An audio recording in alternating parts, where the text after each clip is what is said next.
বেগম জিয়া কি পালাইছে? আপনাদের নেতারা কি কেউ পালাইছে? তাদেরকে পালাই চলে যেতেছে কেন? এই যে আমার সামনে ছেলেরা আছে, জনগণ আছে, তাদের যে আন্দোলন করেছে সেই আন্দোলনে তাদের পালিয়ে যেতে বাধ্য হয়েছে, তাই না? আওয়ামী লীগ পালিয়েছে, কিন্তু ওরা পালিয়েছে, কিন্তু ওদের যে ভূত প্রেত আত্মারা তারা কিন্তু এখনো পালায় নাই। তারা আবারও চেষ্টা করবে কি করে তারা ফিরে আসতে পারে। আবারও আমাদেরকে 15 বছর 16 বছর ধরে আমরা অত্যাচারিত হয়েছে।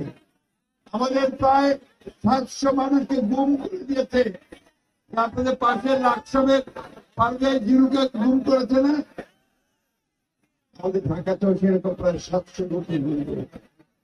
আমাদের কয়েক হাজার লোককে গুলি করে হত্যা করেছে। আমরা এখানে কোন নির্বাচনের ক্যাম্পেইন করতে আসি নাই।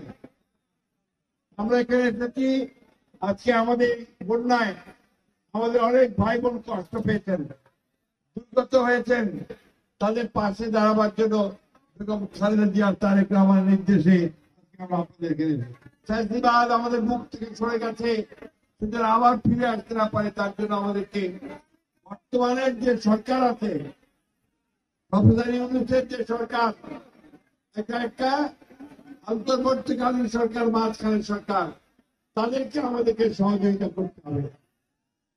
সমস্ত রাজনৈতিক দলগুলোকে ঐক্যবদ্ধ হতে হবে, ঐক্যবদ্ধ হয়ে এই স্বাধীনতাকে সুসংগত করতে হবে।